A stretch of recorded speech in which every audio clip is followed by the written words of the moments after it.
হাতে যদি থাকে 5 থেকে 7 মিনিট সময়, তাহলে আপনিও বানিয়ে নিতে পারবেন এরকম পারফেক্ট একটা নাস্তা রেসিপি। এটা বিকেলের জন্য বা বাচ্চাদের টিফিনের জন্যই বলেন বা বাচ্চাদের খাবারের জন্যই বলেন, যে কোনো সময়ের জন্যই বাইরে থেকে না কিনে এরকম করে ঝটপট কিন্তু একটা কেকের রেসিপি আপনি বানিয়ে নিতে পারেন। একেবারে পারফেক্ট হবে ইনশাআল্লাহ যদি রেসিপিটা পুরোটা দেখেন। হতেই হবে, মানে কোনো মিস নাই, নো ফেল রেসিপি বলা যায় আর কি। তো নিয়েছি একটা ডিমটাকে সুন্দর করে আগে ফেটিয়ে নিব। এখানে কিন্তু কোনো চিনি বা কোনো কিছু আমি অ্যাড করি নাই, শুধু ডিমটাকেই ফেটিয়ে নিয়েছি। তারপরে আমি চিনিটাকে একটু হচ্ছে মানে পাউডার করে নিয়েছি আর কি।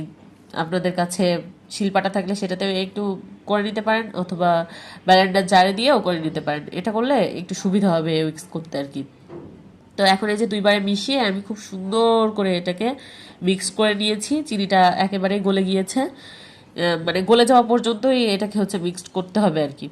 তো এই যে আমার মিক্সড করা হয়ে গিয়েছে, আর এখন এখানে আমি অ্যাড করে দিচ্ছি তেলটা আমি দিয়েছি হচ্ছে 1/3 কাপ পরিমাণ, সরি 1/4 কাপ পরিমাণ। আর তেলটা এর থেকে একটু কমিয়েও দিতে পারেন, বাড়ানোর দরকার নাই।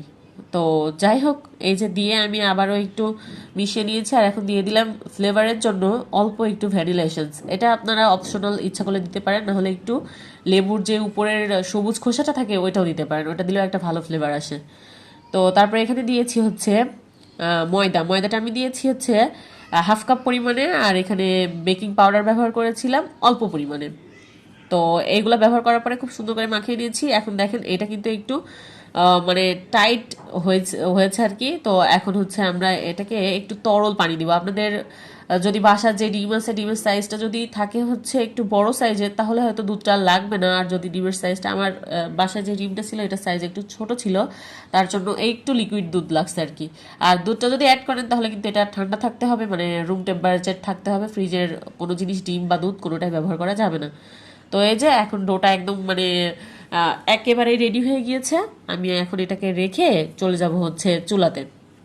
তো চুলাতে যে প্রথমে হচ্ছে তেল দিয়েছি, তো পরিমাণ মতো তেল দিয়ে দিয়েছি। আর এখন এই যে সুন্দর মতো এই ব্যাটারগুলা দিয়ে দিব। ব্যাটারটা আপনি যত সুন্দর করে দিতে পারবেন, এটা হচ্ছে ততটাই সুন্দরভাবে গোল সাইজ হয়ে মানে হবে আর কি। তো এই যে সুন্দর করে আমি যতটা চেষ্টা করছি সুন্দর করে দেওয়ার, তো দিয়েছি। দিয়ে এই যে এখন সবগুলোকে এইভাবেই একেবারে লো হিটে এটাকে একটু ভেজে নিতে হবে। তো নিলেই এই যে ঝটপট একেবারে চট জলদি, বাচ্চাদের জন্য খুবই ভালো একটা খাবার, অনেক হেলদি। বাচ্চাদের এই বাহির থেকে আপনারা এই যে কিনে যেই কেকগুলো খাওয়ানো হয়, এটা কিন্তু বাচ্চাদের হেলথের জন্য খুব